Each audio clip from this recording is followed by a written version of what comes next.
네, 오늘은 예수님과 종교 지도자들 간의 세 번째 논쟁인 부활 논제입니다. 부활 논제. 앞에 이제 처참하게 두 번을 패배하고 나서 이제 종교 지도자들 중에 사두개인들이 나섰습니다. 부활이라는 것은 기독교 신앙의 핵심입니다. 그러나 아직 경험한 사람도 없고 논리적으로 설명할 근거도 없습니다. 그렇기에 사실 설교할 때 가장 난감한 주제 중에 하나가 부활입니다. 절기 설교가 더 어렵긴 하지만 부활절은 설교자에게 가장 큰 스트레스입니다. 하지만 오늘은 부활의 의미가 주제가 아니라 예수님과 사두개인들 간의 논쟁이 그 주제가 됩니다. 부활은 예수님을 공격하는 도구로만 사용이 되었습니다. 예수님이 있던 시대 유대 종파에 대해서 몇 번 설명을 드렸습니다. 특히 바리새인과 사두개인에 대해서 설명을 하면서 주로 정치 경제적인 위치, 계급적 분리, 사회적 분류를 이야기했었는데 사두개인은 주로 소수의 귀족과 같은 지배계급이고 로마와 결탁했고 부자들이다. 바리새인은 민족주의자고 지식인 계열이다. 이렇게 설명을 드렸습니다. 그런데 이 둘은 이렇게 사회적 위치뿐만 아니라 교리적으로도 차이가 있었습니다. 사두개인과 바리새인의 가장 큰 교리의 차이가 뭐냐면 부활 교리입니다. 사두개인은 부활을 믿지 않았습니다. 부활도 믿지 않고 내세도 믿지 않고 천사도 영도 믿지 않는 존재들이 사두개인들입니다. 그러나 바리새인들은 이 모두를 믿었던 거죠. 사두개인은 메시아 신앙 자체가 없었습니다. 그러나 바리새인은 메시아를 믿었던 거죠. 다만 이제 정치적으로 회복시켜줄 메시아를 믿었습니다. 이 정도면 이 사두개인들과 바리새인은 둘을 하나의 종교라고 보기도 힘들 정도로 서로 믿음이 달랐음을 알 수가 있습니다. 특히 부활교리는 이 두 종파들 가운데 항상 뜨거운 논쟁거리였습니다. 그래서 사도행전 23장에 보면 재미있는 일화가 하나 있는데요. 사도 바울이 3차 전도여행을 끝내고 예루살렘에 왔다가 성전에서 누명을 쓰고 산헤드린 공회에 잡혀옵니다. 산헤드린 공회에서 바리새인과 사두개인으로 구성되어 있는 산헤드린 공회에서 신문을 받게 되는데 이 두 집단이 사도 바울을 신문하려고 모였는데 여기서 사도 바울이 한마디를 하는 거죠. 여러분, 저는 바리새인입니다. 그런데 부활을 믿기 때문에 사두개인들에게 핍박을 받고 있습니다. 이렇게 한마디를 하니까 갑자기 사도 바울을 신문하려고 모였다는 그 목적도 잃어버리고 이 둘끼리 서로 싸우는 진풍경이 펼쳐지게 됩니다. 이 부활 논쟁, 부활의 말만 꺼내도 이들 사이에 이성이 마비되는 어떤 그런 결과가 되는 거죠. 이만큼 사두개인과 바리새인에 있어서 이 부활이라는 것은 뜨거운 감자였습니다. 그렇다면 이 사두개인들이 부활을 믿지 않는 이유가 뭐냐? 두 가지일 수가 있는데요. 첫째는 이들은 모세 오경만을 성경으로 인정했기 때문입니다. 모세 오경이 아닌 선지서는 그 권위를 인정하지가 않았습니다. 그런데 구약에서 부활교리는 주로 선지서에 등장을 하거든요. 특히 가장 대표적인 게 에스겔에 나오는 마른 뼈 환상이죠. 바리새인들은 선지서를 통해서 부활교리를 믿었을 뿐만 아니라 그 당시 책으로 쓰여지지는 않았지만 이것이 모세의 말이다라고 하면서 구전되어 오는 여러 가지 모세의 말들과 일화 중에서도 그것을 권위로 인정하면서 그 가운데에서 부활 신앙의 기초가 될 만한 내용들이 있었습니다. 그러니까 바리새인들은 부활을 간에 믿었던 거죠. 하지만 사두개인은 구약의 권위를 인정하는 바가 서로 달랐기 때문에 부활을 믿지 않았습니다. 그런데 사두개인이 부활 신앙을 믿지 않는 진짜 이유는 사실 부활이 필요하지 않기 때문입니다. 우리가 부활을 믿는다, 우리가 죽음 이후의 삶을 기대한다라는 그 이유는 현실의 삶이 힘들고 고통스럽기 때문에 그런 거거든요. 초대교회 성도들이 온갖 핍박과 고난 속에서도 그 신앙을 지킬 수 있었던 이유도 부활 신앙이 있었기 때문에 가능한 거였습니다. 그래서 어떤 청년이 이재철 목사님한테 질문을 했습니다. 하나님이 살아계신다면 어떻게 이 세상에 이런 악한 일이 계속 일어나고 불공정한 일이 일어납니까? 악행을 하는 사람은 어떻게 잘 살고 착한 사람은 억울하게 죽게 됩니까? 하나님이 어떻게 선하시다라고 말할 수가 있습니까? 라고 질문을 하니까 이때 이재철 목사님의 대답은 이것이었습니다.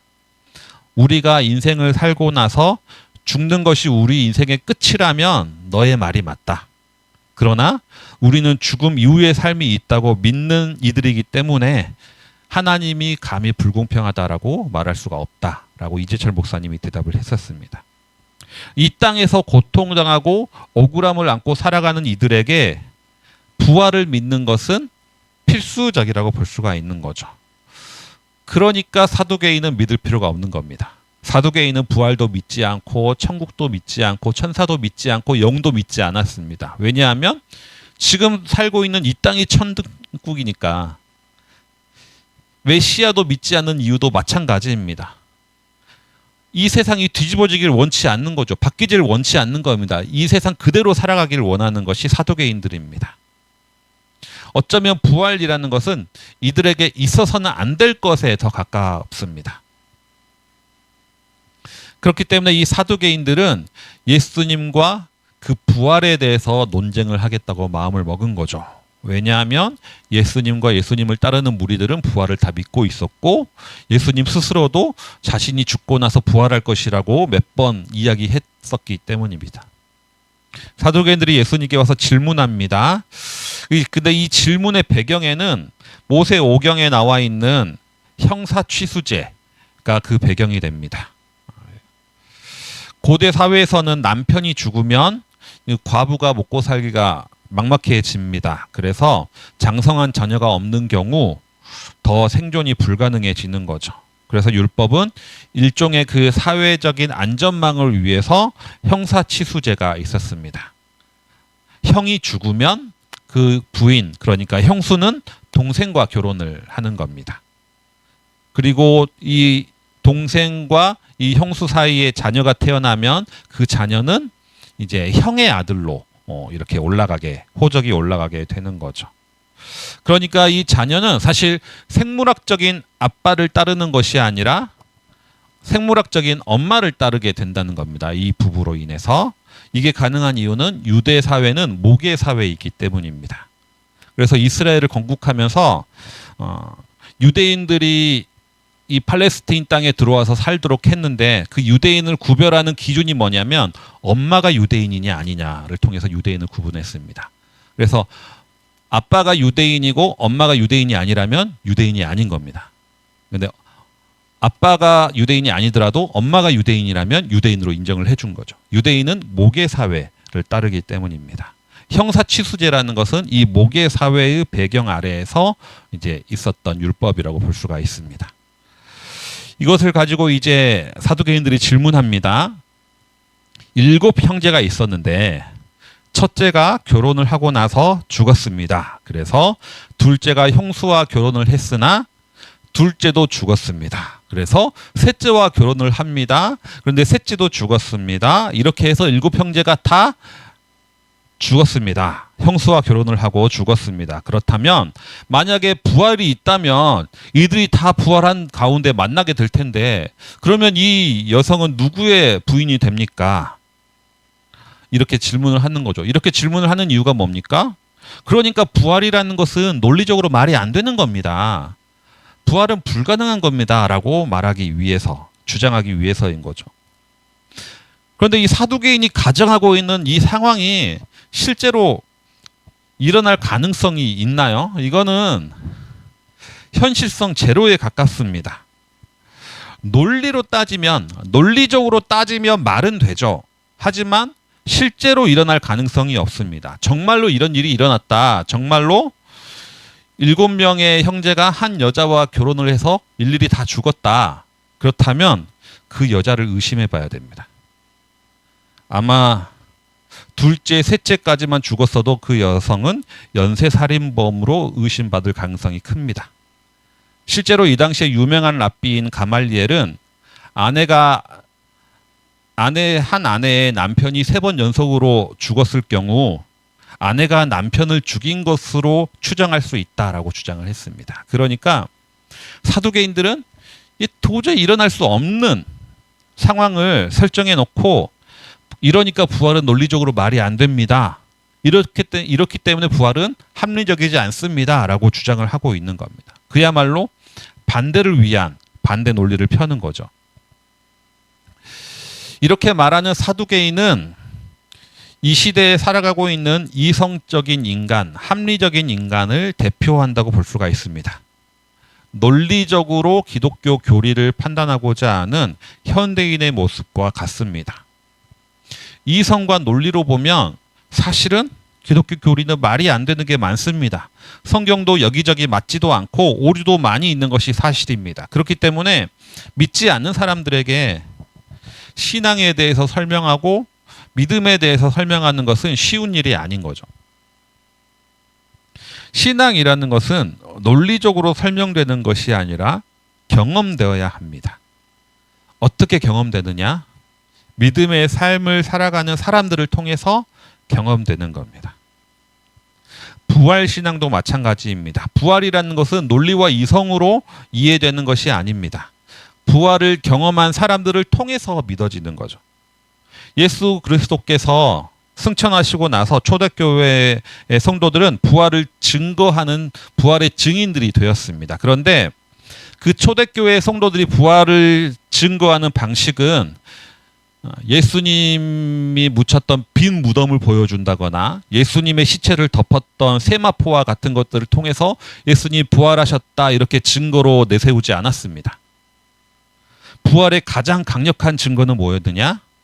부활하신 예수님을 만난 그 제자들의 변화된 삶이 부활의 가장 강력한 증거였습니다. 그 변화된 삶을 통해서 그 변화된 삶을 옆에서 경험하는 사람을 통해서 부활이 증거되었다는 거죠. 사두개인의 이 말도 안 되는 가정을 통한 질문에 대해서 예수님은 두 가지의 대답을 합니다. 일단 다른 복음서에 보면 예수님이 먼저 지적을 하죠. 너희들이 성경을 너무 몰라서 오해한 부분이 많다라고 말씀하시면서 첫 번째 대답을 합니다. 부활 이후의 삶은 지금 이 땅에서의 삶의 연장선으로 이해해서는 안 된다. 이 땅에서의 제한된 시각으로 부활 이후의 삶을 판단해서는 안 된다라는 거죠. 결혼 제도도 마찬가지입니다. 부활에 참여하는 순간 시집가고 장가가도 하는 결혼 제도에서는 벗어나게 된다라는 거죠. 우리는 이 땅에서 살아가기 때문에 어쩔 수 없이 인식의 한계를 가지고 이해할 수 없는 부분이 있다는 겁니다. 부활을 우리가 이해하지 못한다는 것은 내가 부족하다는 증거이지 부활이 없다는 근거가 될 수 없다라는 거죠. 서울여대 기독교학과 교수인 장경철 목사님은 고등학교 때까지는 교회를 다니긴 했지만 신앙이 없었다라고 합니다. 기독교 신앙이라는 것은 논리적 오류 투성이고 성경도 온통 거짓말만 쓰여 있다라고 생각을 했습니다. 그런데 언제 성경과 복음을 믿게 되었느냐? 의심하는 내가 완벽하지 않다는 것을 깨달았을 때입니다. 내가 틀릴 수 있다라는 것을 깨달았을 때 그 성경이 진리로 받아들여졌다라고 합니다. 우리의 믿음은 언제 시작되느냐? 우리의 믿음은 어디서 시작되느냐? 나의 부족함을 깨달았을 때 믿음이 시작됩니다. 나의 한계를 인식했을 때 믿음이 시작되는 거죠. 부활신앙도 마찬가지입니다. 내 인식의 한계를 인정할 때 우리는 부활이라는 것을 믿게 된다는 거죠. 하나님을 믿고 그리스도의 죽으심과 부활을 신앙한다는 것은 우리의 이성과 논리와 현실은 한계가 있다는 것을 깨닫는 것을 의미합니다. 그렇기 때문에 내가 이해하지 못하고 알지 못한 부분이 있다라는 것을 인정함으로 인해서 우리의 신앙이 시작된다는 거죠. 예수님의 두 번째 대답은 사두개인들이 믿는 유일하게 사두개인들이 성경으로 인정하는 모세 오경의 내용을 통해서 이야기합니다. 출애굽기에서 모세가 가시떨기에서 하나님을 만나는 장면입니다. 그때 하나님은 나는 아브라함의 하나님, 이삭의 하나님, 야곱의 하나님이다. 이렇게 모세에게 자신을 소개하는 장면을 가지고 예수님은 말씀합니다. 나는 아브라함과의 하나님은 자신을 소개하면서 아브라함의 하나님이라고 소개하고 있지 않느냐. 아브라함의 하나님이 어떤 이렇게 소개하지 않지 않느냐. 아브라함과의 관계를 과거형이 아니라 현재형으로 이야기하고 있다는 거죠. 그 말은 뭐냐? 지금 아브라함이 죽지 않고 살아있다는 의미 아니냐. 이렇게 얘기를 하십니다. 예수님은 모세오경에 대해서 부활의 근거를 찾아내서 대응을 하시는 거죠. 예수님의 두 번째 대답은 이 논리적인 성경 해석으로 대답을 하셨습니다.